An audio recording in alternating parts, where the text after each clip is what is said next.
Ngayong araw nga na ito mga kakulit, sisimulan na ngang gawain ang second floor ng aming ipinapagawang dream house. At dahil nakatapos na nga mga kakulit gawain ang aming ipinapagawang kusina, napalitadahan na nga nila yun at nabuhusan na nga rin ang flooring. Kaya naman ngayon, itong second floor naman ng aming ipinapagawang dream house ang kanilang activity. Hindi na nga namin na-videohan mga kakulit ang paglalagay nila ng forma sa mga poste. Kaya naman ngayon, ang inyong makikita sa aming video, nagbubuhos na nga sila ng poste sa second floor. Maraming part nga mga kakulit dito sa second floor ng aming ipinapagawang dream house ang hindi nga namin na-videohan. Kaya naman kung inyong makikita nga mga kakulit, parang nag-pass forward nga itong aming mga video. At sa siyam na poste nga mga kakulit dito sa second floor ng dream house, dalawang poste na nga lamang ang hindi pa nila nabubuhusan. At habang merong nag-aasintada nga mga kakulit dito sa second floor, meron namang nagbabakal ng mga poste. Bali, ang trabahador nga pala namin ngayon mga kakulit dito sa aming ipinapagawang dream house, 7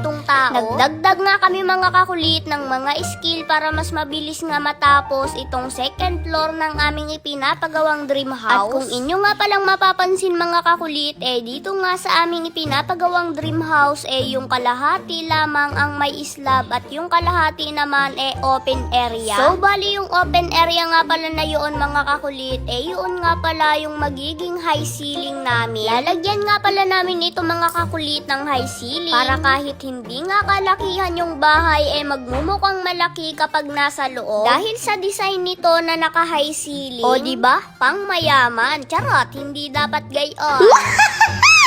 Bali, after nga pala nila na mapormahan mga kakulit yung dalawang poste na binabakalan nila kanina, kanila na nga rin itong binuhusan para nga bukas, kanila na rin itong maasintadahan. Medyo mabilis-bilis nga rin pala mga kakulit itong kanilang pag-aasintada sa second floor, sapagkat dalawang skill nga mga kakulit ang nag-aasintada dito ngayon. So yun lamang mga kakulit, at abangan nyo na nga lamang ulit ang aming mga susunod na video about dito sa aming ipinapagawang dream house. See you next vlog. I love you all. Charot! Hindi dapat gayon.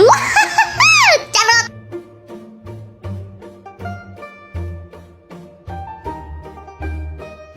So, ba ng sorpresa? I-check mo na ang comment section. So, syempre, mamimili ako na mabibigyan natin ng giveaway sa mga magre-register at magka-cash in.